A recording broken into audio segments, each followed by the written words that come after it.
Saya termasuk kiai yang kalau ngelepas haji, mungkin yang haji itu mangkel. Karena saya tidak pernah muji-muji haji, meskipun saya melepas orang haji.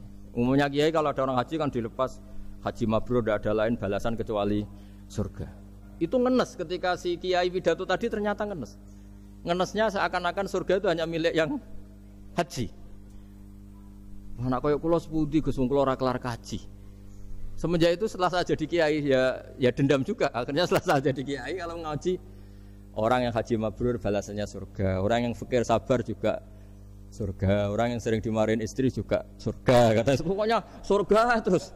Sampai yang mau haji itu Gus gimana kok bahas kita kok sama dengan mereka? Ya karena saya ada ulama pesanan kata saya gitu.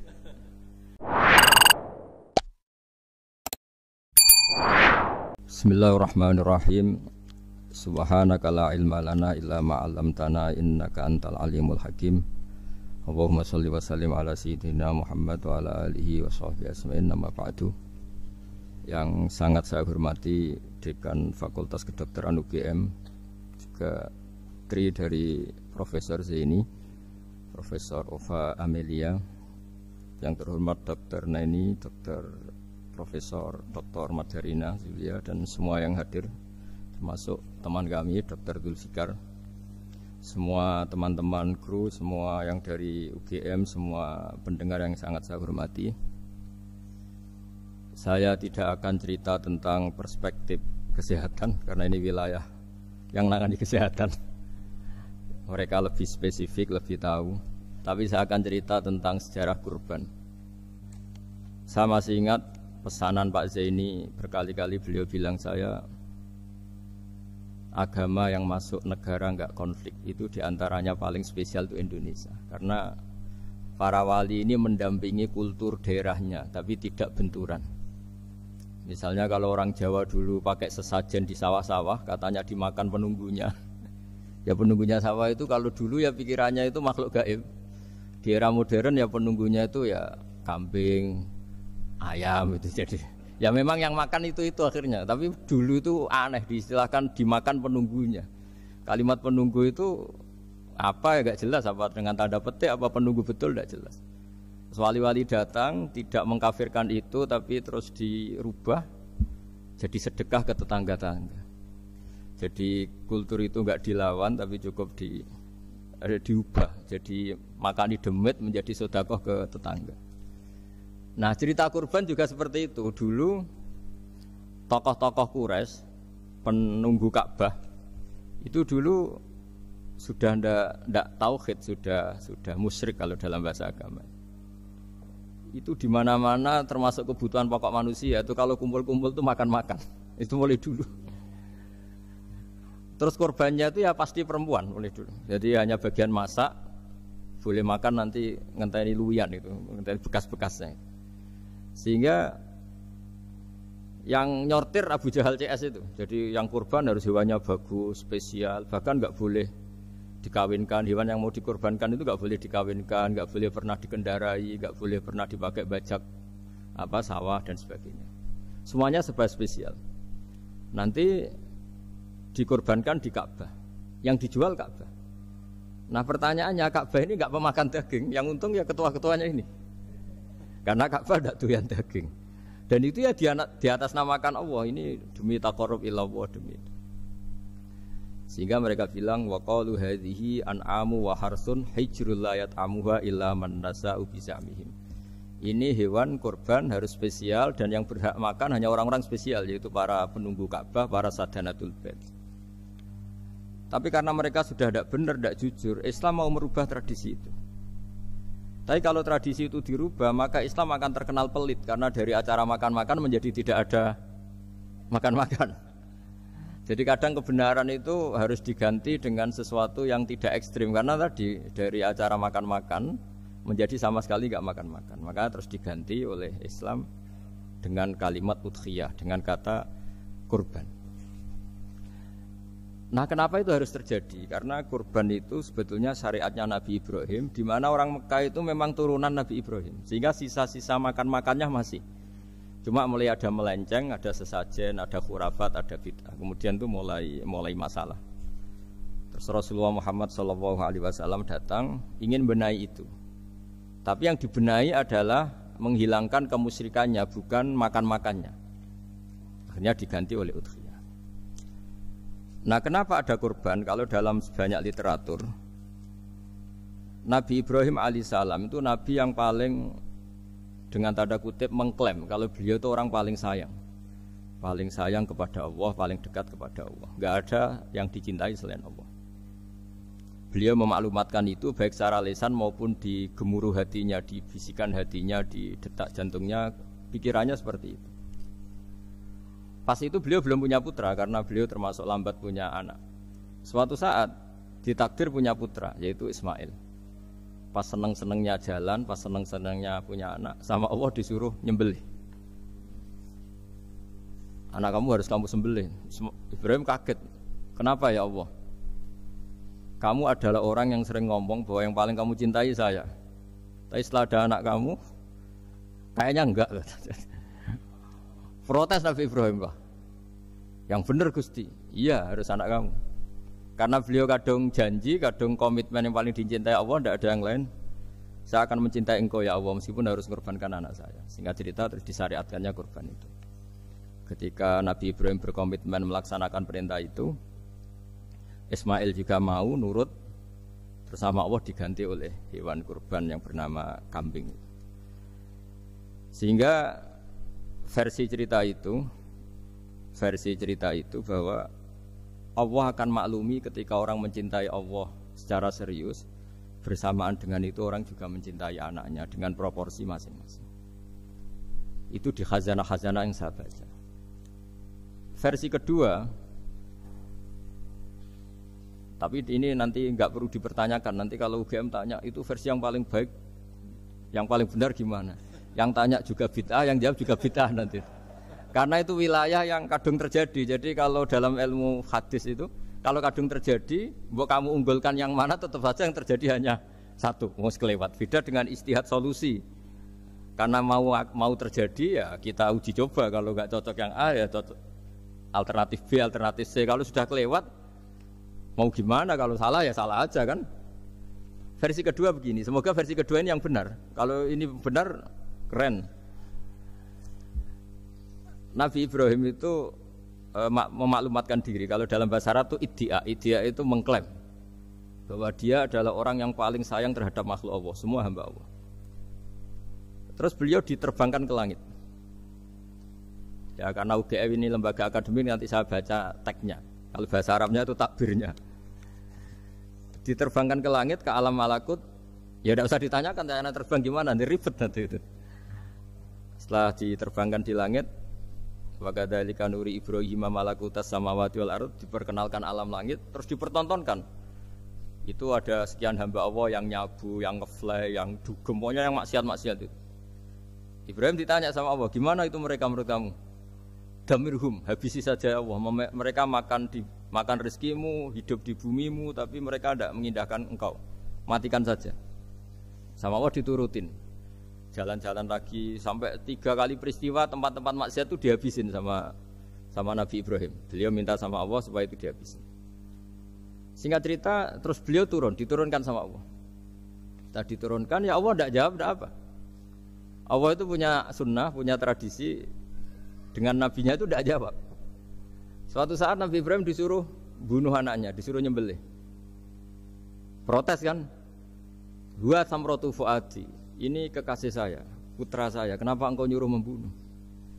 Terus kata Allah, kamu tidak ingat di malam kamu saya mi'rajkan melihat hamba-hambaku, dan itu yang bikin aku, dan saya cinta sama mereka yang bikin saya. Kamu enak saja minta dibunuh. Sengkerian gantian saya yang minta, kamu tidak nurutin gitu. Kamu pas minta saya tidak tak pikir, langsung tak turutin. Kenapa saya yang sekarang minta kamu mikir gitu. Tapi huwa samratu fuadi, itu buah hati saya. Dan memangnya makhluk-makhluk itu makhluk siapa? Saya yang bikin. Kamu enak saja nyuruh bunuh. Nah semenjak itu jadi kearifan kita. Makanya Mbak Ova ini kalau guyonan di dunia kiai, kalau ada majikan bentak pembantunya yang salah meletakkan piring atau gelas, pasti cara berpikir mesti pembantunya ada cantik. Karena kalau salah tok kok dia cantik, itu mesti mikir. Enggak bisa orang bentak orang cantik itu. Jadi sama, misalnya saya janjian sama Gus Fikar. Janjian, Gus datang hari Senin gini-gini. Ternyata beliau nggak datang. Kalau saya tidak punya utang, tidak atasan saya pasti marah. Sudah janji kok gini-gini. Saya bisa marah itu sebetulnya sebabnya itu dua. Saya kecewa dan dia tidak punya jasa. Tapi yang diomongkan hanya, wah, semua kamu khulful wa'di apa? Enggak tepat. Coba kalau ini atasan saya jadi dosen karena beliau misalnya. Saya punya utang beliau. Mbok nyulayani janji apa kan? Nggih mboten napa-napa kan. Sama. Ada majikan mencintai pembantunya karena sangat cantik. Mana ada mencahno piring. Omahe dirubahno itu tidak apa-apa gitu kan gitu. Sama. Makanya ada guyonan di dunia kiai itu, ada anak perempuan kan enggak lazim ya, perempuan pakai GL Pro kalau dulu, mungkin sekarang pakai Ninja, pakai celana jin. Sopo iku wong luput suwuk itu? Siapa itu perempuan kok gitu? Niku ponakane jenengan, Mbah. Astagfirullah, muga-muga pangeran nyepuro. Jadi langsung rubah dari maksudkan menjadi ndak karena keluarga. Nah, jangan-jangan kebencian kita pada maksiat itu oke, kita wajib benci maksiat, tapi tetap ada catatannya. Plus yang maksiat itu tidak orang yang terkait dengan kita. Coba kalau yang maksiat itu orang yang terkait dengan kita, itu anak kita, ponakan kita, mungkin istri kita, paling mintanya ya Allah ampuni, ampuni. Sama-sama maksiat, yang satu minta dihabisin, yang satu kita minta diampuni. Fair gak kita sebagai manusia? Tidak fair. Tidak fair. Nah, ya gak fair ya. Apa ya fair? Mikir. Makanya kalau ada guyonan, ya itu tadi. Ada supir salah dimarahin, pasti supir ini belum pegang rahasia. Tapi kalau sudah pegang kartu, si majikannya punya apalah gitu, simpanan gitu. Wah ini pegang, berani marah nggak? Tidak ada. Ini dokter kelik juga ada masalah. Itu pengalaman sekali. Jadi itu guyonan kiai. Makanya jadi manusia itu nggak pernah adil sebenarnya. Makanya Allah pernah mensifati manusia itu wa kanal insanu zaluman jahula. Manusia itu sangat zalim dan sangat bodoh. Kalau misalnya jenengan tanya, orang soleh pun itu gimana? Orang soleh asal manusia tidak nabi, itu ya mesti ada zalimnya. Makanya kalau dalam kitab Hikam diterangkan, kitab Hikam itu kitab yang olah manusia. Itu menyebut begini, manusia itu siapa? Dijawab, manusia itu mangkanat mahasinuhu masawiyah, orang yang ketika baik saja salah, apalagi ketika salah. Kita misalnya punya toko laris itu, doanya mustajab, laris, pembelinya banyak, kualitasnya bagus. Pasti ada toko sekeliling yang megap-megap karena orang sekarang ke kamu kan itu. Sama di kampus ya gitu, kalau ada kampus besar yang lain pasti ke masjid, terhalangi karirnya di semua. Sehingga orang supaya terus merasa salah, Rabbana dzulamna anfusana, meskipun kita sedang benar pun. Saya termasuk kiai yang kalau ngelepas haji, mungkin yang haji itu mangkel. Karena saya tidak pernah muji-muji haji, meskipun saya melepas orang haji. Umumnya kiai kalau ada orang haji kan dilepas haji mabrur, tidak ada lain balasan kecuali surga. Saya itu karena pernah kecil, pernah dengerin masyarakat. Itu ngenes ketika si kiai pidato tadi ternyata ngenes. Ngenesnya seakan-akan surga itu hanya milik yang haji. Anak koyok kula sepudi Gus wong kula ora kelar kaji. Semenjak itu setelah saya jadi kiai ya dendam juga. Akhirnya setelah saya jadi kiai kalau ngaji orang yang haji mabrur balasannya surga, orang yang fakir sabar juga surga, orang yang sering dimarahin istri juga surga. Katanya pokoknya surga terus. Sampai yang mau haji itu Gus gimana kok bahas kita kok sama dengan mereka? Ya karena saya ada ulama pesanan kata saya gitu. Jadi artinya gini, ketika Anda muji ibadah haji jangan kira yang ngenes tidak banyak, yang ngeluh juga banyak karena mereka ada takdir gak mampu haji. Itu hebatnya Islam. Islam juga datang dengan solusi-solusi. Misalnya Jumatan itu hajinya orang miskin, orang yang ingat Allah mulai subuh sampai matahari terbit juga sama dengan umroh. Jadi karena tidak semua orang itu mampu haji. Jadi itu Islam. Jadi nanti tak bacakan, jadi versi kedua itu Nabi Ibrahim diperingatkan Allah bahwa tidak seperti itu cara mengelola hambaku. Nah, Islam ini kata Allah anit tabi' millata Ibrahim hanifa. Referensinya Islam, mentornya Islam itu Nabi Ibrahim. Sehingga kita alhamdulillah punya sejarah wali songo. Saya punya orang tua Kiai Nur Salim itu sayang sekali sama umat. Mbah Mun juga gitu. Saya sama Profesor Zaini itu sudah mulai tahun 2000 terus tiap hari ketemu juga nggak pernah kecewa. Beliau itu pernah disalahpahami, mungkin Bu Ova belum dengar ini. Pernah disalahpahami karena beliau itu tangan kanannya kan agak kuat. Jadi kalau ngambil papa itu pakai tangan kiri. Itu pernah disalahpahami ya, mungkin orang hasud karena tidak mengkonfirmasi langsung mengklaim beliau itu kiai profesor, kalau apa-apa pakai tangan kiri. Kira-kira pertanyaan sunnah rasulnya mana kan gitu. Beliau itu ya hanya corong Jawa itu berambang, agak nangis tapi tidak sampai keluar air mata tapi berambang. Terus beliau bilang gini ke saya, seharusnya gimana Mas Pak? Ya kalau Pak Zaini ingin jadi wali ya tidak usah menjelaskan. Kalau Pak Zaini ingin menjelaskan berarti ingin diakui makhluk. Tapi kalau nggak dijelaskan mereka salah paham terus. Tapi cepat jadi wali karena sudah mulai mengabaikan apa kata mereka. Tapi kalau menjelaskan ya enggak, ya lama jadi walinya. Tapi bagusnya orang nggak salah paham. Pak Zaini tertawa-tawa. Jadi wali apa enggak? Jadi saya tuh lama sekali sekamar dengan beliau ada di Badan Wakaf ya Mas Fajar ya. Badan Wakaf yang atas itu kan dulu tempatnya Pak Rektor kan kosong. Nah, itu kita tempati sama Pak Zaini bertahun-tahun tiap hari diskusi. Dan nggak pernah ceritanya beliau itu penting. Karena seneng guyon, memang khasnya ulama itu seneng guyon. Kemarin saya ketemu Pak Kures, beliau cerita, saya ini punya idola Gus Pak. Kalau manggil saya Gus kadang ya Pak. Dulu beliau doktor filsafat. Lama-lama jadi Syekhul Azhar. Itu kalau ke kuliah pakai bis ya. Kata Pak Kures pakai bis. Suatu saat di Al Azhar itu kan beda dengan di yang lain ya, agak-agak modern. Si gurunya ini, beliau itu karena banyak yang berdiri, beliau duduk ada perempuan berdiri, terus yang lelakinya berdiri, terus jatah duduknya dikasihkan perempuan. Perempuannya itu pakai pakaian yang agak minim, agak seksi lah, agak minim. Terus si Syekhul Azhar tadi saat itu belum Syekhul Azhar, punya 2 permen. Ini ceritanya Pak Kures punya 2 permen, terus yang satu sudah dibuka, yang satu masih bungkusan, masih ditawarkan. Silakan Mbak, kamu milih yang mana? Milih yang masih itu. Padahal bukanya itu supaya lebih gampang. Ternyata milih yang masih bungkusan. Kenapa Mbak? Ya ini lebih steril karena pakai bungkus kan. Oh iya. Itu pelajaran itu. Terus Pak Kures nantang saya, Gus Pak punya enggak cerita tandingan? Wah kalau saya kebalikannya Pak. Di kereta itu ada Cina, enggak khitan ya. Ketemu sama kiai kampung. Kenapa khitan? Enggak khitan juga sama gini-gini gitu. Terus dikasih pisang. Terus dimakan, dikupas dulu. Kok udah langsung aja. Terus kata Pak Kures, nah ternyata sama Pak Zaini sama Pak Kures itu dibalik ke profesorannya. Ceritanya itu ya guyon terus. Karena memang agama ini itu kalau masalah kebenaran itu serius. Tapi dibalik kebenaran ini yang perlu dicatat oleh semua yang mencintai agama ini, bahwa Allah itu tidak butuh taat kita. Dan Allah tidak akan gagal sebagai Tuhan karena maksiat kita.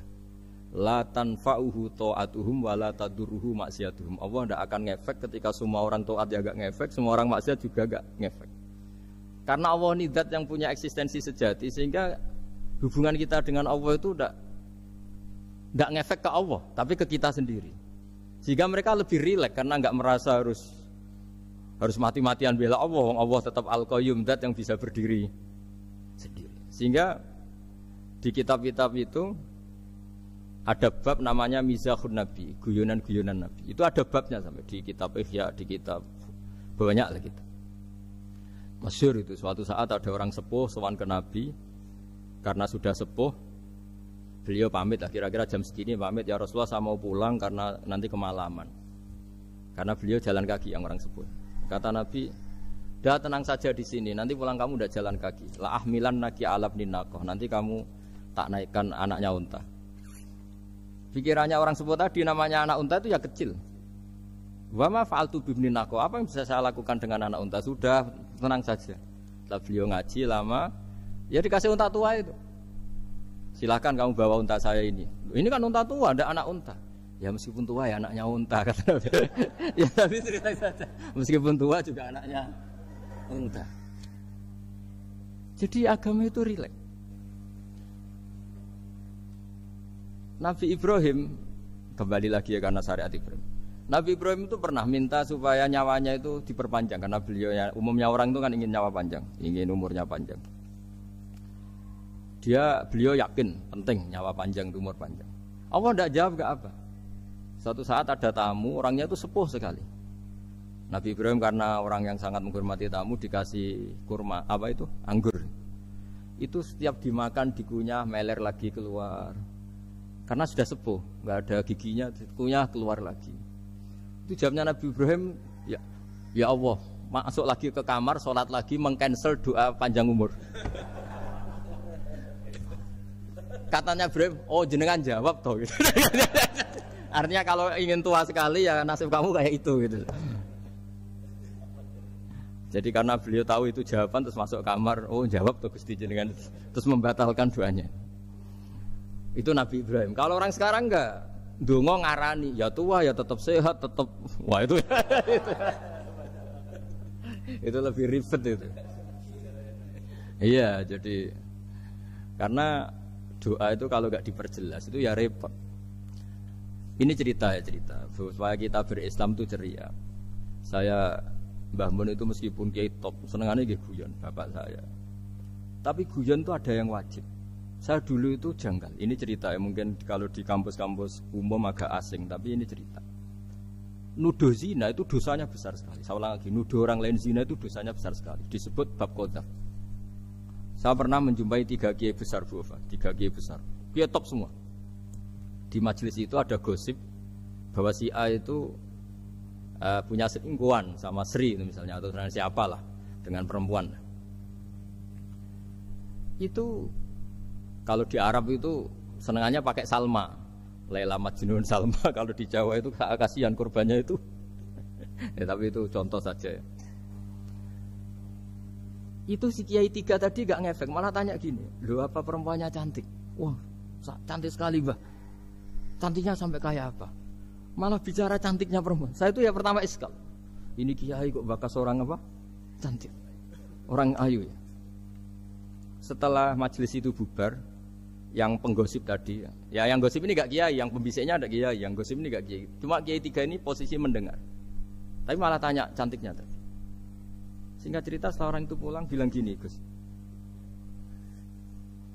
Itu kalau saya bilang iya dengan gosip itu, saya ikut qadzaf, saya ikut menuduh orang lain zina. Itu dosa besar. Selain itu saya kiai, kalau saya bilang iya dianggap membenarkan. Maka untuk mengalihkan enggak bicara nuduh, jadi guyon tadi. Jadi guyonnya itu, karena kalau kita tadi bilang iya, artinya mengiyakan. Dan itu artinya qadzaf, punya dosa besar karena nuduh orang lain zina. Diperparah dia kiai besar, kan orang menjadi percaya karena yang ngomong bukan penggosip lagi, tapi ya. Maka dialihkan tadi, loh ayo nucung. Sampai segitunya kearifan. Sehingga dulu ketika Ma'is itu seorang sahabat yang pernah salah besar. Itu Nabi ketika beliau ada gosip salah gitu ya, Nabi masih jangan-jangan kamu hanya mimpi, Cung. Jangan-jangan kamu hanya megang tapi tidak sampai zina. Sampai terakhir Nabi tanya, "Afi aklika syai'un?" Jangan-jangan otak kamu itu sudah agak error. Saking tidak inginnya Nabi mempercayai hal-hal seperti itu. Nah, problem kita di zaman sekarang justru kadang nyari-nyari supaya tahu buktinya. Yang dulu para orang soleh menghindari bukti itu supaya enggak suudzon. Sekarang orang mencari-cari bukti. Padahal itu dilarang, wala tajassasu, orang enggak boleh mencari-cari kesalahan orang lain. Nah, itu kearifan-kearifan yang saya dapatkan dari Bapak, dari Mbah Mun, dari Pak Zaini, dari Pak Gures. Mereka orang-orang yang luar biasa menghindari ngomong penting. Sekarang itu orang banyak yang sering ngomong penting. Sebenarnya itu malah salah. Karena kalau ngomong penting itu vonis terhadap orang lain. Tapi kalau kamu rileks, tidak. Nabi dulu itu rileks sekali. Ketika beliau ngaji gini, terus ada pemuda lewat bawa cangkul mengabaikan pengajian Rasulullah. Banyak sahabat bilang, celaka orang itu ada Nabi ngaji kok tidak ikut. Jawabannya Nabi unik. Jangan-jangan dia punya keluarga yang harus kerja, dan kalau harus kerja untuk nafkah keluarganya itu juga ibadah. Itu ya sunnah saya. Jadi Nabi rileks saja, tidak tersinggung, tidak. Nah, kenapa kita butuh rileks? Karena kebenaran sekali dipaksakan itu jadinya benturan. Dan itu wali-wali Songo itu dulu sudah berpikir seperti itu. Sehingga Pak Zaini yang sering ngendikan sama saya, kita ini bisanya mengikuti Mas Bah, kalau manggil saya Mas, tidak bisa benturan. Sehingga tadi ada modifikasi dari sesajen menjadi sedekah, dari apa menjadi apa. Jadi tidak langsung benturan. Dan itu khazanahnya, bacaan-bacaannya banyak sekali. Termasuk peristiwa Udhiyah tadi. Jadi dulu kurban itu dipakai ajang orang-orang tokoh Quraisy supaya dapat daging yang bagus, di atas namakan Ka'bah. Jadi agama ini dijual mulai dulu. Kuno agama ini dijual. Dan agama mulai dulu ya prospek. Ka'bah itu bisa menyedot wisatawan berapa, wisata religi. Sehingga dulu ada Ka'bah tandingan, perhitungannya juga ekonomi. Jadi mulai dulu itu ya sudah seperti itu, mau apa memang Allah bikin dunia seperti ini. Jadi mulai dulu agama itu ya, sampai orang Yahudi gak mau iman sama Nabi ya pikirannya sederhana. Kalau saya tokoh banyak yang sowan, banyak yang ngasih-ngasih. Kalau saya ikut Muhammad, saya anak buah, yang ngasih saya siapa? Jadi perhitungannya juga ekonomi. Jadi ketika Abraham mau bikin Ka'bah tandingan, itu perhitungannya juga ekonomi. Jadi ribet kan memang kalau manusia itu sudah ribet.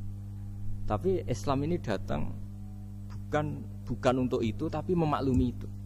Itu hebatnya Nabi Ibrahim. Ketika beliau berdoa, ya Allah, keluarga kami saya tempatkan di Mekah. Rabbana liyuqimus sholata faj'al af'idatam minan nasi tahwi ilaihim warzuqhum minas samarat. Cuma menurut Islam dibalik, ya Allah, kita ini ingin anak-anak kami ini bersujud kepada Engkau, ingin anak-anak kami ini melakukan sholat. Tapi mereka ini manusia yang untuk ketahanan hidupnya butuh makan, butuh rizki, butuh ekonomi.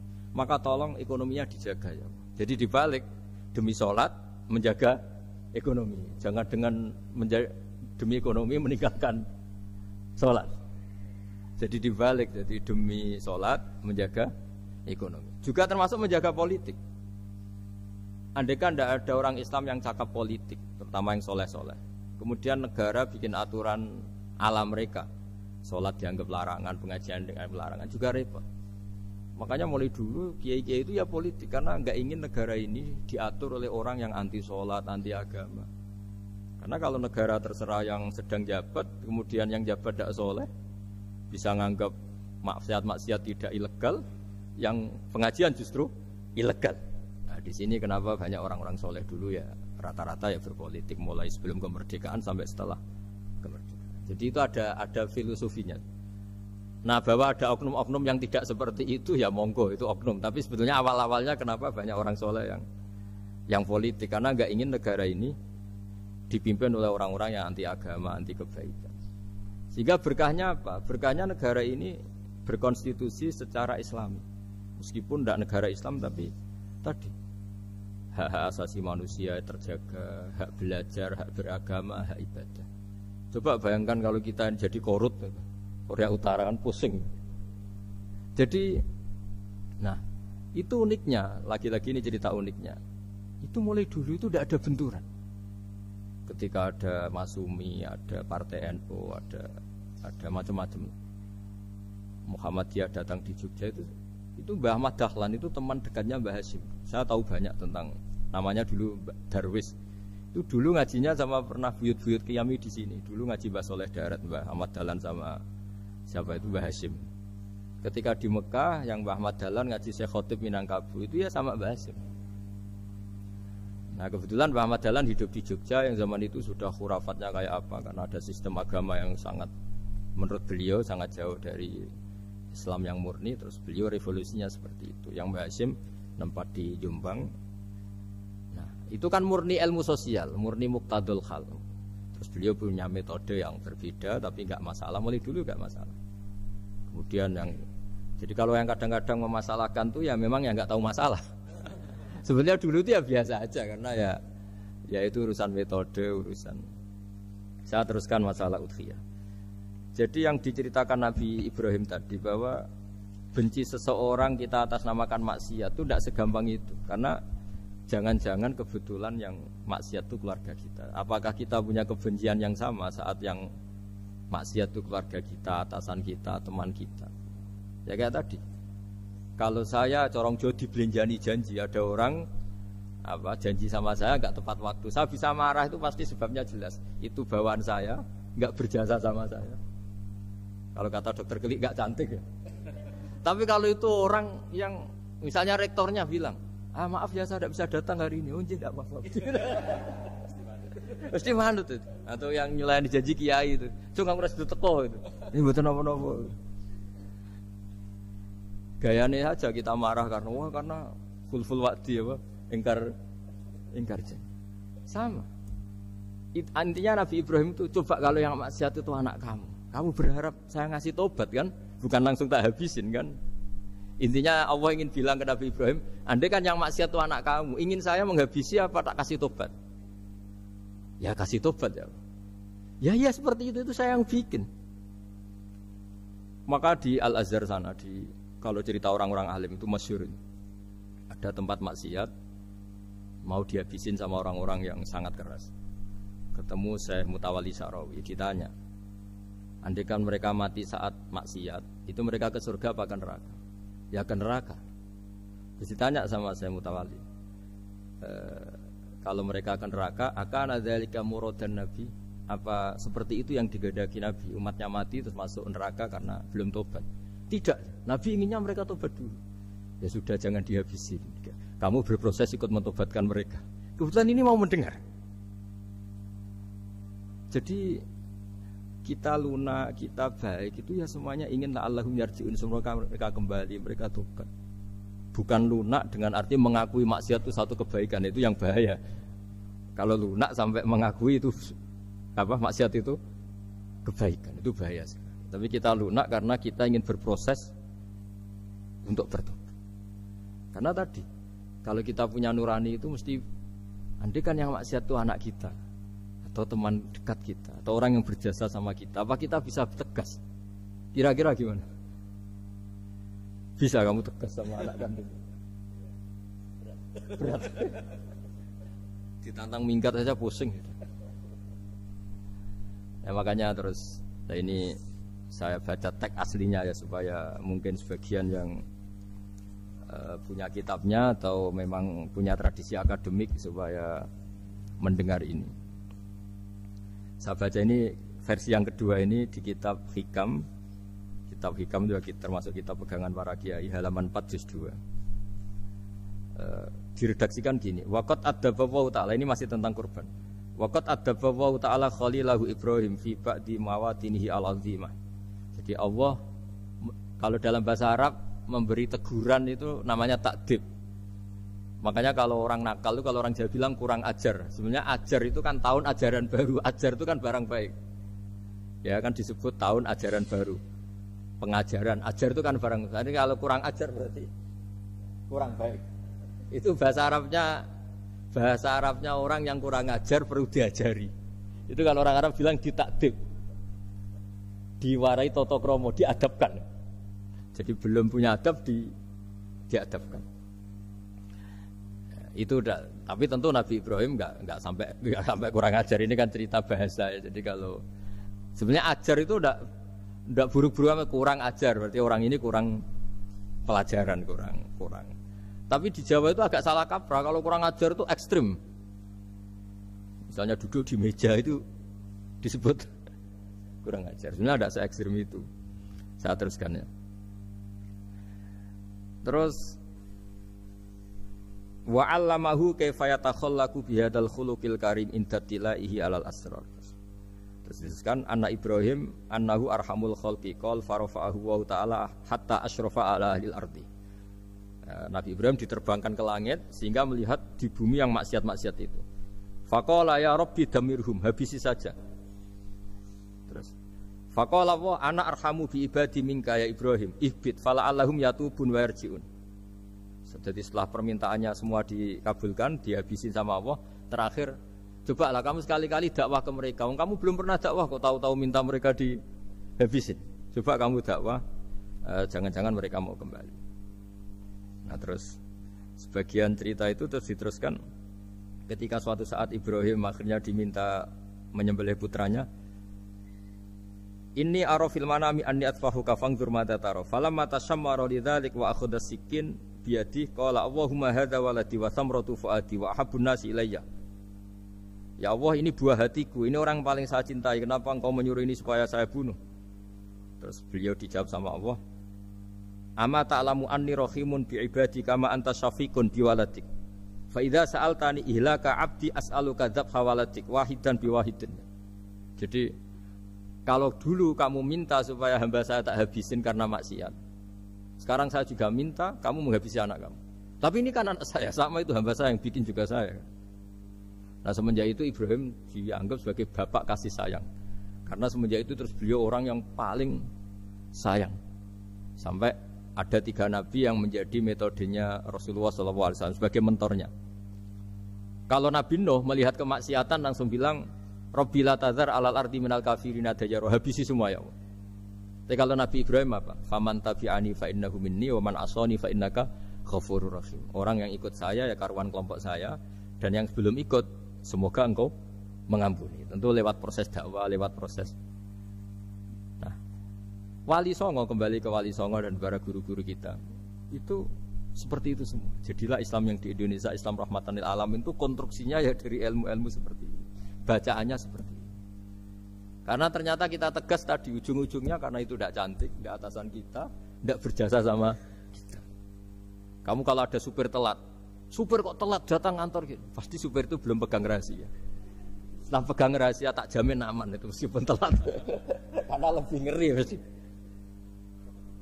Artinya manusia itu kayak apa ngeklaimnya tegas, disiplin, objektif. Kira-kira iya apa enggak? Enggak lah kayaknya ya. Ya pasti tadi.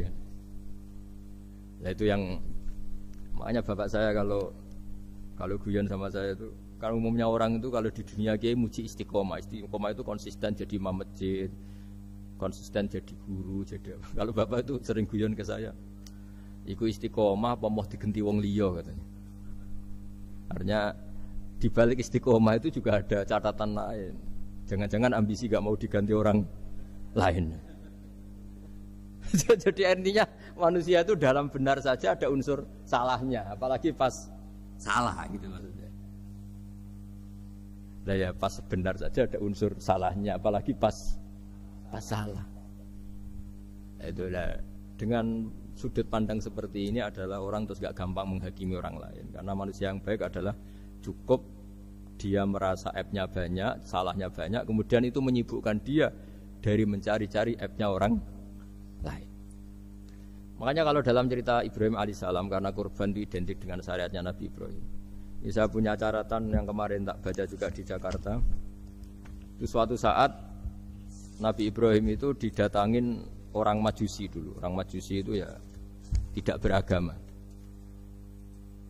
Singkat cerita Nabi Ibrahim itu terkenal kaya dan suka menghormati tamu. Dulu tamu itu sangat penting dihormati karena dulu nggak ada warung, terus padang pasir. Kalau sekarang itu ya wajib dihormati tapi tidak wajib-wajib banget. Karena biasanya sudah marung di mana-mana. Sudah marung di mobilnya bawa apa? Bekal. Kalau dulu di padang pasir kalau tamu nggak dihormati bisa mati betul. Kadang 2 hari perjalanan itu nggak makan nggak apa karena di padang pasir warung nggak ada, nggak bisa ngopi-ngopi ya. Sehingga kalau menghormati tamu dulu itu pahalanya luar biasa ngasih makan itu.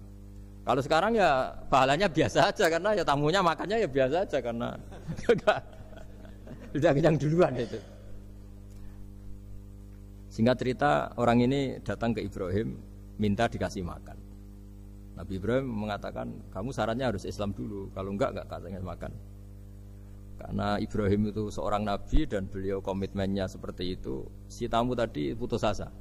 Akhirnya walla itu ya sudah meninggalkan Ibrahim. Setelah beberapa jangkah Allah bilang ke Nabi Ibrahim, orang itu umurnya berapa tadi bilang ke kamu? 50 tahun. Pernah enggak orang itu kelaparan? Kata Allah, enggak, baru ini kelaparan. Terus kata Allah, mundu khamsina sanatan nut'imuhu ala kufri Falau nawal tahu lukmatan min ghairi antu talibahu bitahiri dinik lakana ahsan. Orang itu umurnya 50 tahun. Itu ya tak kasih makan padahal dia majusi. Kamu baru diminta sehari saja minta syaratnya Islam. Terus itu ada di kitab apa Ar-Risalah Al-Qusairiyah di halaman 262. Jadi cuma dulu itu motifnya semuanya agama, bukan atas nama demokrasi atau kebebasan beragama. Karena dulu itu orang dulu itu kan saking sayangnya Allah apa-apa konstitusinya ya perintah Allah. Dan ternyata perintah Allah seperti itu. Akhirnya dipanggil. Kemana ya majusi ke sini tak kasih makan. Terus majusinya kan kaget. Ada apa? Kenapa kamu rubah? Ditegur Tuhan. Iya ditegur Tuhan. Jadi dan alhamdulillah saking simpatiknya orang majusi tadi akhirnya masuk Islam. Sama itu kan mirip orang Yahudiyah atau Yahudi itu yang tanahnya itu diambil ya sama Amr bin As untuk perluasan masjid di apa? Mesir. Ya ketika lapor ke Sayyidina Umar, ngiranya itu kan dibenarkan perluasan masjid, ternyata Umar belain yang Yahudi. Iya, yang punya tanah harus dikembalikan tuh haknya. Jadi Islam itu menghormati hak kepemilikan meskipun itu milik non muslim. Jadi kata Allah, mut khamsina sanatan nut'imuhu ala kufri. Falau nawal tahu lukmatan min ghairi antu talibahu bitahiri dini. Mbok dikasih makan aja, enggak usah nyuruh ganti agama. Wong saya saja yang Tuhan ngasih makan dia sudah 50 tahun. Tanpa syarat. Tanpa syarat. Ya jadi ini cerita ya Bu Ufa. Jadi kita mungkin kenangan saya dengan Bapak, Bu Ufa dengan Profesor saya ini kebetulan teman dekat sekali sama saya dan hampir tiap hari saya ketemu, minimal 3 jam bertahun-tahun. Sampai kalau kehabisan cerita, akhirnya cerita keluarganya karena kesuwan belajar karena akhirnya cerita keluarganya. Maksud saya tadi ini saya cerita ini barang baik. Ketika beliau pernah ditahan karena aktivis dulu, itu pas mau lahirnya Bu Ova, terus beliau berdoa mati-matian, delalah dibebaskan. Beliau sempat nunggui kelahirannya Bu Ova ini, terus dinamai Aufa Amalia. Itu kalau dalam bahasa Arab itu Aufa itu Allah memenuhi apa yang saya angen-angen. Jadi itu ceritanya itu gitu. Jadi nama itu spontan aja ketika iya, jadi beliau itu aktivis dulu. Bukan di penjara karena korupsi atau kriminal, bukan karena aktivis. Karena kalau model sekarang Bu Ova kalau nggak dijelaskan detail ditahan karena aktivis, nanti dikira ditahan karena yang lain. Ribet kan? Jadi ditahan karena beliau itu dulu aktivis, bukan karena. Ya saya kira demikian. Monggo kalau ada sesi tanya jawab, kalau tapi yang ringan-ringan saja nanti jadi serius. Berapa pertanyaan? Apa waktunya? Pakai waktu 10 menit ya. Ini pas. Iya, terima kasih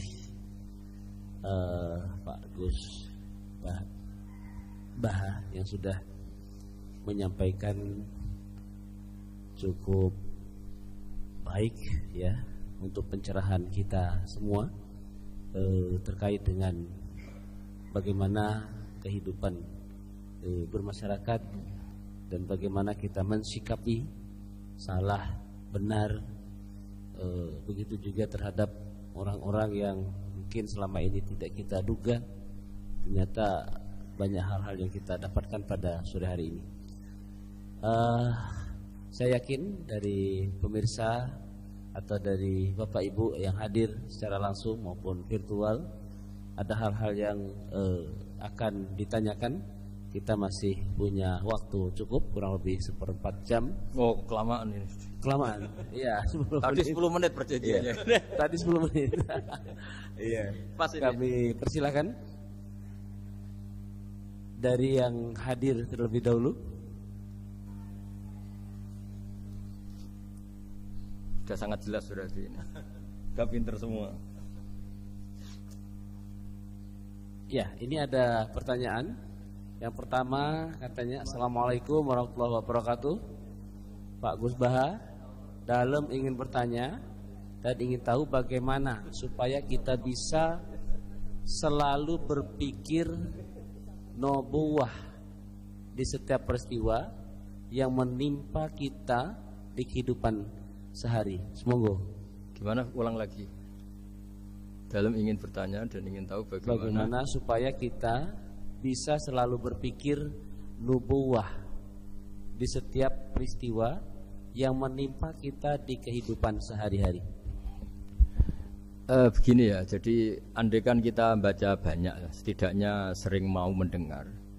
Sebenarnya hidup itu sangat baik, bukan sekedar baik, sangat baik. Misalnya kita sedang dapat nikmat, ya Islam menganjurkan syukur. Syukur itu ya dapat pahala. Kalau sedang banyak masalah seperti sekarang mungkin ada pandemi apa, Islam mengajarkan sabar. Sabar itu juga pahala. Nanti kalau kita masih hidup yang rumat anak bojo ya ibadah. Nanti kalau mati karena penyakit mat'un atau ta'un juga syahid. Jadi Islam melihat hidup itu rileks. Karena ya memang rileks. Ketika ada orang miskin susah makan enak, itu kata ulama idamuhu alju. Kalau kamu ingin makan enak, kata si miskin ya ingin, gampang makan enak itu. Kamu sangat lapar, nanti semuanya juga enak. Jadi, itu nubuwah. Jadi Nabi itu resepnya kamu coba. Kalau sampean puasa melihat tempe itu sudah tertarik sekali. Tapi kalau kamu sudah habis makan melihat sate kurang enak, ini kurang enak, karena saking memang sudah semuanya nafsu kan. Tapi sudah puasa, semuanya enak.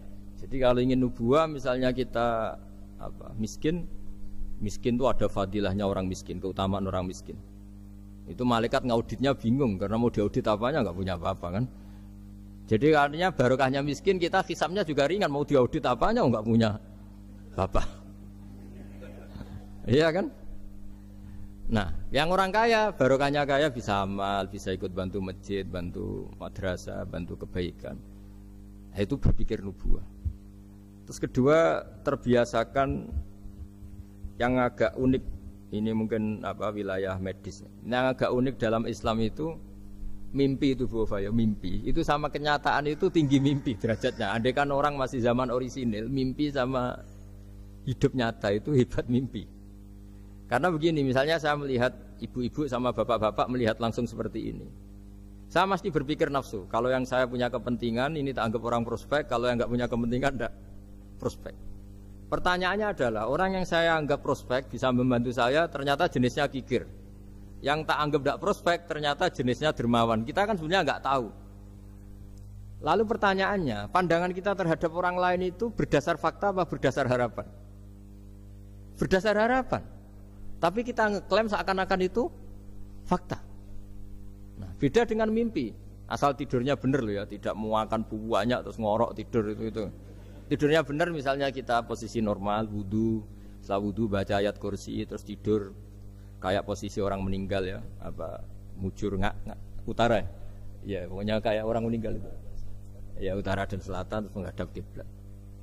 Itu kalau mimpi. Itu ada alamat-alamat yang lebih orisinal daripada kehidupan nyata. Ini contoh agama. Nah, artinya gini, makanya Nabi pernah ngendikan mimpi itu bagian dari 46 dari bagian kenabian. Itu jumlahnya 46%. Tapi ya tidur yang seperti tadi. Artinya gini, sarana kita bisa mendeteksi alam gaib, kalau boleh dibahasakan alam gaib, itu sebenarnya orang Islam itu masih punya sarana satu, yaitu mimpi. Karena dengan mimpi ini semua organ kita, semua sistem kita itu kayak off. Setidaknya sistem keinginan kita. Yang ada adalah pemberian gitu, cara berpikir agama lah ya. Saya tidak tahu kalau cara berpikir media. Jadi kalau orang tidur, itu sistem keinginannya dia kan habis, hilang. Yang ada keinginan Allah. Jadi dia posisi diberi. Tapi kalau kita terjaga gini, melihat orang lain, wah ini prospek, ini enggak. Padahal faktanya orang ini yang kita sebut prospek ternyata antipati sama kita atau enggak keinginan nolong kita. Yang kita bilang enggak prospek justru orang yang di hatinya ingin menolong kita. Kan enggak pernah tahu gitu. Makanya banyak orang salah pilih kan di situ. Karena bagaimana orang lain kamu vonis atau kamu hakimi, kamu statuskan sesuai keinginan kamu. Kalau mimpi kan enggak bisa. Nah sehingga kalau dalam penelitian Bu, kenapa Nabi itu, mimpinya Nabi itu wahyu. Ya kan kalau dalam agama kan mimpinya Nabi itu wahyu. Karena tidurnya normal gitu. Normal artinya kelas A tadi lah. Makanya banyak orang awam pun yang wah sing tak sekseni persis mimpiku, yang saya saksikan persis mimpi saya. Orang awam saja ngalami apalagi yang Nabi. Nah, artinya untuk mendeteksi nubuah selain tadi ya, Kita kan seperti yang saya ceritakan berkali-kali. Kalau ingin nubuah itu sebenarnya gampang. Maksudnya bermental nubuah. Kalau saya sekarang hidup, ya anggap saja bisa melakukan kebaikan lagi. Kalau sekarang saya mati atau akan mati, anggap saja mati itu mengakhiri semua potensi keburukan Anda. Sekarang mungkin kita ada zina, ada korupsi, ada maling. Tapi siapa yang bisa menjamin bahwa kita tidak akan maksiat di masa depan? Dengan mati, potensi itu hilang. Makanya Nabi melihat mati itu ya sederhana. Wa tawaffani idza kanatil wafat khairan li. Ya Allah, hidupkan kami ketika hidup kami menambah kebaikan. Matikan kami jika mati itu mengakhiri kejahatan. Jadi Allah maj'alil hayata ziyadatan li fi kulli khairin wal mauta rohatan li min kulli syarrin. Ya Allah, ketika saya hidup, dianggap saja ini potensi menambah kebaikan. Kalau saya mati, dianggap mawon mengakhiri semua kejahatan. Sehingga ya mati itu pasti baik. Makanya kalau ada koruptor, ada preman mati, kalau kiai-kiai saya baik ya, sampai orang-orang tidak ikhlas. Baik di mana orang penjahat gini? Padahal kiainya di hatinya, ya baik sekarang tidak penjahat lagi, sudah mati. Nah itu ada ilmunya sebetulnya, karena kematian itu punya sisi positif. Orang tidak bisa jahat lagi. Ya saya kira demikian. Oke, ini ada pertanyaan berikutnya, Pak Sa. Ketika kita menyembelih sapi atau kurban yang kita kurbankan, kalau dilihat tampilan itu sehat ya, namun ketika disembelih itu ada beberapa bagian, misalnya hati, limpa itu terpesi cacing.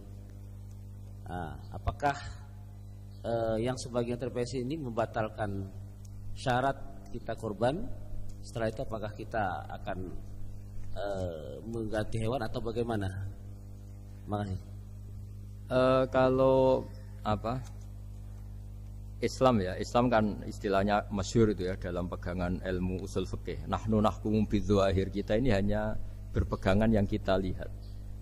Jadi kalau secara medis, secara apa sudah diperiksa oleh dokter-dokter hewan dinyatakan sehat, ya itu sah. Bahwa faktanya nanti ada limpa atau hati yang terinfeksi, ya itu nggak usah dimakan tentu, tapi korbannya tetap sah. Nah beda dengan misalnya suatu saat mungkin ya ada satu kemampuan observasi medis yang komprehensif sampai hewan yang lahirnya sehat bisa dideteksi ini ya mungkin kalau milih itu karena harga murah ya menjadi dasar kan, karena motifnya kikir. Tapi kalau dari awal tidak tahu ya tetap sah itu. Ya, sambil nunggu pertanyaan, ini ada beberapa mungkin titipan pertanyaan. Titipan pesanan. Pesanan ya. Sudah kayak partai politik. Bahwa ya kalau dulu kan misalnya Nabi Ibrahim itu memang orangnya sudah Islaminya kuat, dengan Allah itu memang sudah percaya dan memang pasrah gitu ya. Ketika ingin menyembelih putranya itu adalah untuk peningkatan keimanan atau ketakwaan. Nah kira-kira dalam aplikasi sekarang kira-kira apa yang kira-kira bisa menyamai seperti itu? Kita misalnya sebagai orang kesehatan, sebagai pendidik, mungkin sebagai karyawan, kira-kira apa yang menyamai keimanan atau ketakwaan seperti itu, Pak? Oh ya, jadi saya punya kitab namanya Khilyatul Auliya. Di situ ada beberapa catatan orisinil ya yang ada di kitab Taurat, Injil yang masih orisinil. Karena perawinya, pencatatnya itu orang yang Coro Jawa menangi lah, yang pernah neliti itu. Itu diantara yang diceritakan di kitab-kitab itu adalah memaklumatkan diri, bikin sarana publik yang mudah dimengerti. Jadi kita pakai contoh yang awam saja ya. Kita tahu kalau itu bidan karena di situ ditulis bidan siapa, Sri Handayani misalnya. Di situ dokter gigi ditulis dokter gigi. Kita tahu itu dokter gigi. Toko juga gitu, ini toko bangunan. Terus kita tidak salah pilih. Masa beli lipstik di toko bangunan? Semua itu barokahnya tulisan itu. Barokahnya maklumat itu. Nah, dulu yang dituhankan itu berhala. Berhala itu barang fisik muncul. Akhirnya nggak ada pilihan lain orang menyembah berhala karena itu yang dimunculkan. Sehingga agama ini syaratnya harus muncul. Yuzhirahu ala dini kulli. Agama ini harus muncul. Zuhur itu maknanya muncul. Makanya dikatakan waktu sholat zuhur karena di mana waktunya sangat jelas. Karena maknanya zuhur itu muncul. Nah, Nabi Ibrahim itu nabi yang setiap malam munajat. Itu doanya gini, ya enggak doa ya, kayak bergumam emosi. Tapi emosinya Nabi. Ya Allah, dunia ini tidak fair. Engkau zat yang begitu penting, engkau Tuhan yang mengatur alam raya ini. Kemudian orang enggak mengenali engkau. Coba betapa buruknya bangsa Indonesia kalau enggak tahu kalau presiden itu Pak Jokowi misalnya. Atau orang UGM enggak tahu rektornya itu Pak Manut misalnya, dekannya Bu Ova di kedokteran, itu kan lucu. Atau anak kamu enggak tahu kalau kamu orang tuanya. Itu kan mangkel loh betul itu. Tahu saja enggak. Nah, Ibrahim itu tiap malam gitu. Dunia ini tidak fair. Engkau Tuhan yang begitu penting menciptakan langit bumi, kemudian manusia itu tidak mengenali engkau. Bahkan menyembah selain engkau. Wah, itu nah, supaya Allah diketahui gimana? Terus ada simbol-simbol itu. Ada masjid, ada pengajian, ada macam-macam. Nah, ilmu sosial juga gitu. Mungkin ya banyak lah orang yang tanpa kurban pun sedekah daging sama tetangga atau ngasih uang sama temannya untuk nyate. Tapi ini nggak bisa dimaklumatkan. Yang bisa dimaklumatkan adalah pas udhiyah, pas kurban. Jadi intinya gini, kebenaran itu menjadi baik. Itu kalau dimaklumatkan terus orang lain mudah mengakses. Dan itu termasuk syariat besarnya Nabi Ibrahim. Makanya disebut sya'irullah, sesuatu yang terkenal sekali. Jadi syiar itu pengajian supaya apa? Syiar itu harus terkenal. Nah barokahnya terkenal itu menjadi tahu. Misalnya ini masjid diketahui. Masa kan nyuwun sewu misalnya ini klub saja ada namanya, masjid nggak ada misalnya menaranya. Orang mau ke maksiat gampang mencari, mau ke masjid enggak. Makanya Mbah Mun guru saya itu termasuk unik, berfatwa masjid itu wajib ada menaranya. Dulu saya iskal wajibnya di mana. Tapi setelah saya pikir-pikir memang menara itu penting karena tadi mau tempat maksiat aja gampang, masa ke masjid susah. Terus tulisan kamar mandi juga penting karena dengan itu tamu gak mikir kan. Nah kalau gak ada tulisannya yang cowok ke wanita, yang wanita ke cowok kan ya ribet. Nah di antara syariat Nabi Ibrahim yang mendekatkan ke Allah apa? Memaklumatkan. Ya, memaklumatkan bahwa Allah adalah Tuhan dengan berbagai cara. Mulai pelatihan, mulai macam-macam. Ya sama lah orang Indonesia kok gak tahu kalau ideologinya Pancasila itu kan mangkel betul itu. Saking gak disosialisasi misalnya atau gak dimaklumatkan. Jadi awalu hadaddin itu at-tahaddi atau wal i'lam. Pertama Nabi jadi Nabi dari Gua Hira, itu ya langsung naik ke Gunung Sofa, memaklumatkan diri kalau beliau Nabi yang mengajarkan tauhid. Jadi makanya saya ini ya umumnya orang kiai lah, saya Pak Zeni semuanya itu sebenarnya inginnya juga orangnya. Karena apa? Karena tidak tahu kan. Makanya pertama kali ibadah sama Allah itu apa? Ma'rifatullah. Coba pertama ibadah itu apa? Ma'rifatullah kan, mengenali bahwa Allah itu Tuhan. Jadi itu yang paling penting. Kalau tidak tahu, misalnya di pondok saya ini terus dianggap Pak badi madu isinten dulu aku kiai deh cerita kan ngenyak uang. Jadi makanya Nabi Ibrahim itu mangkelnya kayak apa? Wong dunia ini milik Allah, kemudian orang-orang ini nggak tahu Allah itu siapa. Taunya makhluk kayak berhala, kayak apa yang malah dianggap Tuhan. Nah ya itu jadi kalau ingin dekat Allah dalam konteks modern ya maklumatkanlah kebenaran ini. Sampai kebenaran ini mudah diakses, mudah dipelajari, mudah dipahami karena tadi dimaklumatkan. Ya saya kira demikian. Ini sudah. Oke, terima kasih. Masih ada? Oh iya, ini ada terakhir ya. Masih 1, 2, 3, 4. Wah, kalau gitu. Banyak ini ternyata. Ya, yang berikutnya dari Umi Zakiyah Malang. Assalamualaikum Pak Gus Baha. Berkaitan dengan langkah-langkah ibadah haji, tentang apa yang dilakukan oleh Nabi Ibrahim, yaitu wukuf. Ya? Apakah betul saat yang di layarnya kok beda? Yang Umi Zakiyah.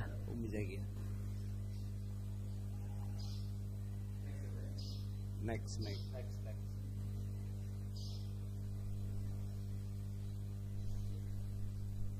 Firman terus.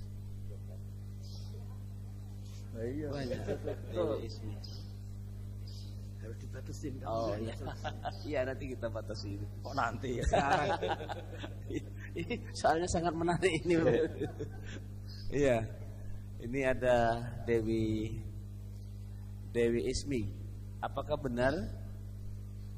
Ya ini, apakah benar kisah penyembelihan Ismail itu dipalsukan? Wah, itu jawabnya gampang, nggak benar. Apa hubungan kurban dengan Idul Adha yang secara harfiah artinya perayaan atau merayakan waktu duha? Ya. Nah, monggo. Kalau cerita penyembelihan Ismail itu jelas benar ya, karena ada di Al-Quran. Jadi yang jadi perdebatan mufassir itu apakah benar-benar Ibrahim itu sampai menyembelih, maksudnya sampai meletakkan pisau di leher, apa setelah berkomitmen mau menyembelih sudah dibatalkan Allah karena Allah menghormati apa? Komitmennya. Jadi nah, tapi hampir semua ulama berpendapat memang ya sempat benar-benar sampai fisik Ibrahim meletakkan apa? Pisau di lehernya, kemudian lam yu'assir syai'an, misalnya tidak membekas sama sekali, terus diganti itu. Jadi cerita itu populer sekali. Tapi yang penting adalah tadi cerita saya bahwa itu karena Ibrahim pernah mengklaim beliau cinta Allah itu enggak tertandingi oleh makhluk apapun. Terus diuji ketika punya anak, mencintai anaknya, terus diuji dengan cara kalau kamu betul hanya mencintai saya, ya anak kamu sembelih gitu. Ternyata mau juga, berarti betul gitu. Tapi setelah betul ya sudah tetap normal lah tetap. Tapi tidak usah dipraktekkan nanti kalau. Terus kalau masalah udhiyah itu bukan kaitannya dilakukan waktu duha, ndak. Memang duha yudhi tadkhiyatan itu artinya ya menyembelih yang memang kebetulan waktunya setelah sholat. Nah, waktu sholat itu kemudian bisa dibahasa Arabkan waktu duha. Jadi ya memang saling terkait. Kalau bahasa Arab itu memang semuanya begitu. Jadi kalau orang yang perilakunya baik itu disebut Muhammad, orang yang terpuji. Sehingga Nabi Muhammad punya nama lain namanya Ahmadu, saya memuji Allah.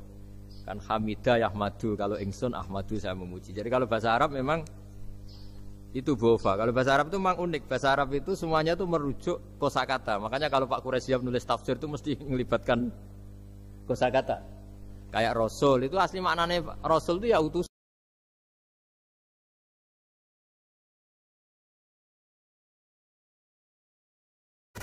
Dapat istrinya orang. Kalau bareng yang korban kan harus sama suaminya orang kan. Ya saya bilang gitu. Ya Allah itu tidak kayak yang kamu pikirkan gitu. Kalau dia ikhlas ya nanti kan tetap ke surga itu ya gampang saja lah, tidak harus seperti itu. Jadi dia bayangkan. Yang jelas memang kaidahnya gitu ya. Kalau satu sapi cukup untuk 7 orang. 7 orang itu bisa keluarga, bisa orang yang kita amali ya. Karena memang Islam mulai dulu itu membolehkan orang amal untuk orang lain. Jadi dulu ada orang, ya Rasulullah, orang tua saya ini sudah sepuh. Beliau sangat ingin haji, tapi kalau haji nggak bisa karena sudah tidak bisa berkendara unta. Kata Nabi, ya sudah kamu saja yang haji sebagai ganti bapak kamu.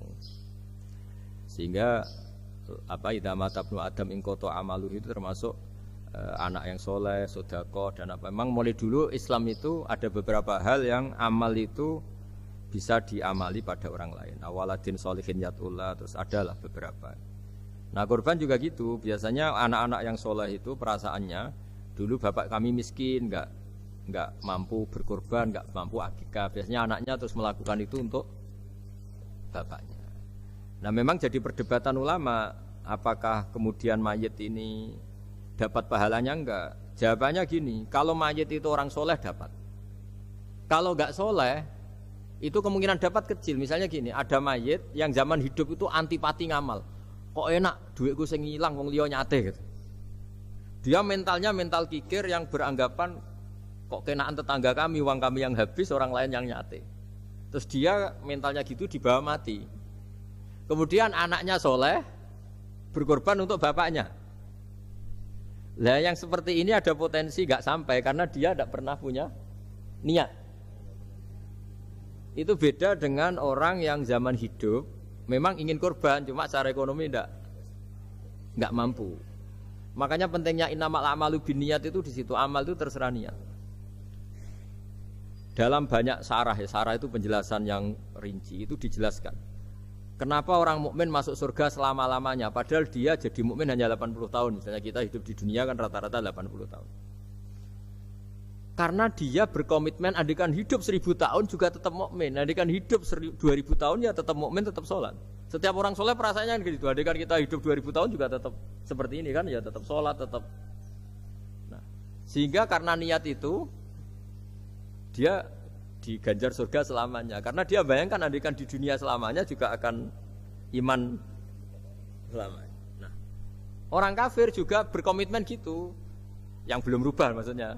Kalau dia hidup ya akan kafir terus. Ya, makanya dia kafirnya 80 tahun, misalnya hukumannya juga neraka yang lama sekali karena. Nah, kira-kira itulah. Makanya kalau mayat tidak soleh ini kita yang sebagai ulama berdebat karena tadi.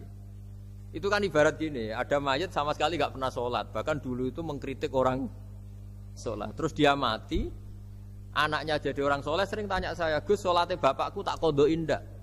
Wong era sholat kodoin yuk kaku hati kan? Beda dengan misalnya kita punya bapak soleh, misalnya terus pas beliau koma ya kayak misalnya ini koma 2 hari kan keluarganya kalau ngodoi kan paling 2 hari pas koma. Lah ini orang nggak sholat mulai kecil sampai tua sampai mati. Anaknya soleh tersiksa, anak saya tak kodoi. Lah bapakmu sholat boten. Wah ya kesel gue. Sudah kesel, orang ini nggak pernah berkeinginan sholat. Kan beda dengan Nyun Sewu ibu saya atau bapaknya Mbak Ova. Memang ibu saya ya tidak sholat itu karena sudah koma atau sudah apa, sudah banyak alat-alat medis yang terpasang. Ini cara ngodoi jumlahnya ya jelas dan sumbut karena memang beliau andikan sehat komitmennya juga sholat. Nah ini yang orang kadang salah kaprah, bisa enggak amal sampai mayit? Sebetulnya di dunia ulama perdebatannya bukan masalah sampai tidaknya, mayitnya ini siapa? Gitu. Kalau mayit ini soleh jelas, dawe Nabi man sana sunatan hasanatan falahu ajruha wa ajru man amila biha ila yaumil qiyamah. Orang baik kemudian mengajarkan kebaikan pasti dia dapat investasi kebaikan itu. Dan siapapun yang meniru dia dapat sahamnya. Itu enggak ada perbedaan antara NU, Muhammadiyah, Wahabi semuanya sama. Yang debat itu yang nggak paham, tak jamin itu yang debat itu yang nggak paham. Wong hadisnya jelas sahih apa? Siapa yang mensyariatkan kebaikan, kemudian kebaikan itu ditiru oleh orang setelahnya, maka dia akan dapat kebaikan itu dan kebaikannya orang yang meniru itu. Itu kan hadis sahih, nggak ada perdebatan sama sekali. Ya terus yang terakhir ini terakhir betul itu. Ya sudah. Iya. Kalau dituruti mungkin sampai Isya nanti ya nggak selesai nih, pertanyaannya masih cukup banyak. Ya, terima kasih atas pencerahannya. Mudah-mudahan kita bisa mengaplikasikan dalam kehidupan kita sehari-hari. Untuk berikutnya agar kita mendapatkan hidayah, petunjuk dari Allah dan lebih barokah, kita akan menutup doa. Sebelumnya saya sebagai moderator, apabila ada kekurangan, kekhilapan, saya mohon maaf yang sebesar-besarnya. Dan apabila ada kebenaran, itu betul-betul dari Allah Subhanahu wa Ta'ala. Untuk selanjutnya doa penutup kami persilahkan kepada Gus Bah untuk menutupnya. Bismillahirrahmanirrahim. Ahmaduka bi anna lakal hamda la ilaha illa anta al-hanan al-manan. Ya badi'as samawati wal ardi ya hayyu ya qayyum ya dzal jalali wal ikram. Anta rizquna ya wa husna tawadifika wa tahati. Wa sholli wa sallim ala nabiyyika Muhammad wa ala alihi wa sahbihi. Wa maj'alna aminin salimin mu'afin min kulli bala'in ya akhir. Waj'al ya Allah istima'ana hadha istima'an mubarakan ma'suma wa iftiraqana ba'da hadhihi iftiraqan mahfuza. Innaka ala kulli syai'in qadir, innaka ala kulli syai'in qadir, innaka ala kulli syai'in qadir. Allahumma yassir wa la tu'assir wa ma yassir wa la tu'assir wa ma yassir wa la tu'assir. Fa inna taysira al-asira 'alaika yassir wa anta ala ma tasha'u qadir. Rabbana atina fid dunya hasanah